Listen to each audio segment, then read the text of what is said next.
So we're here in Milili'i, and I started working on the next novel. The first one was Starlight Over David, which ended here physically. I was writing about this lot where we're living, and it's down there. So all the story plot points and stuff that are happening. So that's north of Milili'i, that's the town. There's going south out over there.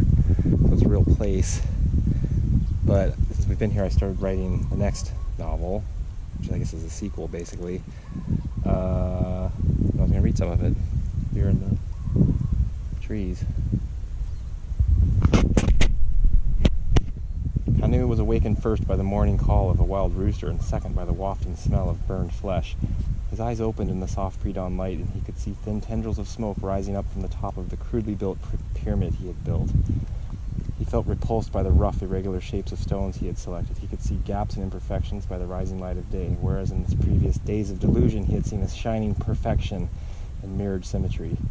He could remember the symmetry, though, even as he now thought of the idea, it fled deeper into the recesses of his mind, leaving a particle trail like breadcrumbs and fading smoke.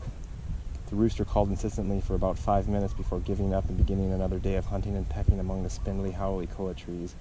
Kanu thought about this ancient hillside that looked over an impossibly blue ocean. The red dirt ran shallow through the rifts in the omnipresent lava rock.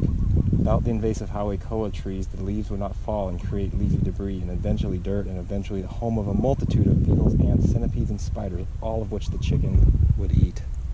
That's right over here. That's what I'm talking about. So it's kind of fun. That's why we came here. I was trying to get a little bit of inspiration on writing, which I did.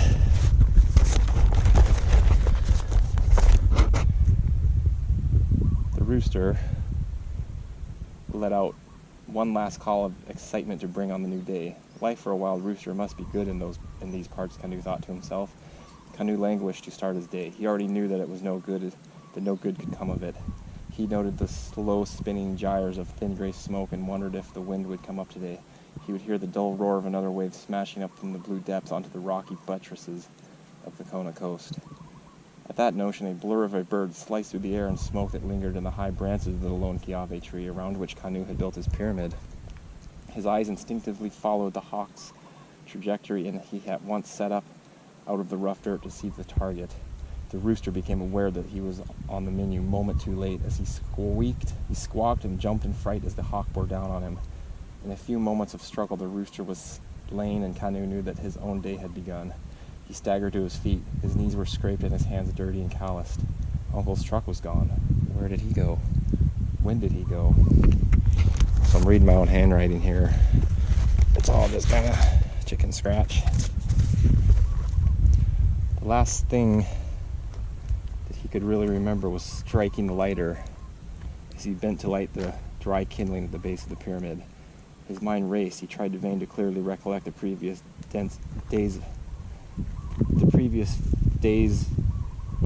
few days of his life. He could see Uncle driving the truck up the Milili'i hill, but then again he had seen that hundreds of times. He could not discern his recent memory from an old memory. "What have you done?" A voice not his own whispered in his ear. He spun around in a quick fit and nearly tripped over an errant stone of lava rock. He stumbled and then fell forward and banged his knee just as he saw something that caught his eye. He scrambled over a couple yards and picked up a lone, worn sandal and immediately recognized it as Uncle's. "What have I done?" Kanu rushed to his shack and started grabbing items and throwing them into a small backpack. An iPhone, laptop, water bottle, trucker's cap, sunglasses, small solar charger, wallet. Kanu all of a sudden felt a crisp focus on the selection of these items. He thought about how they made up the most fundamental items a person might carry.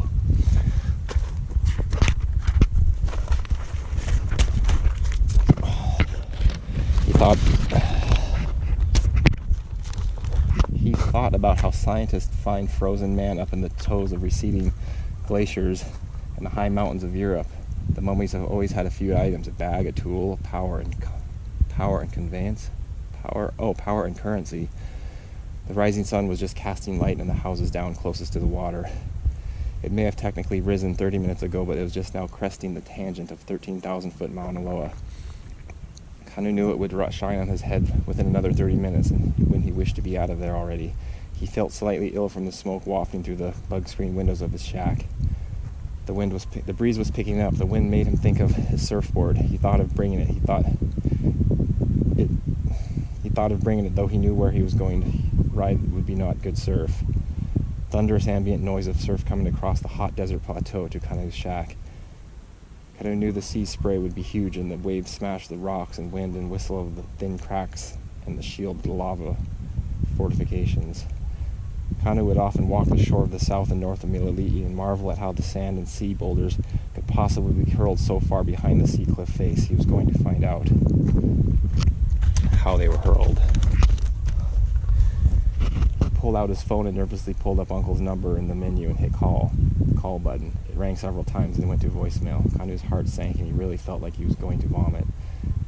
At the last second before leaving, he grabbed a pair of Velcro-style water sports sandals and strapped them to his bag. He then closed the screen door on his bug net shack and started walking. So, he's walking that way. That's where he's going to go. That's as far as I've written so far. Oh, I got a little bit further, but I'll pause there. Yeah. Let's see where he goes. Get into trouble, I'm sure. Thanks for hanging out. Hit the subscribe button below if you want to hear more about these stories coming down the way. Catch you on the flip side.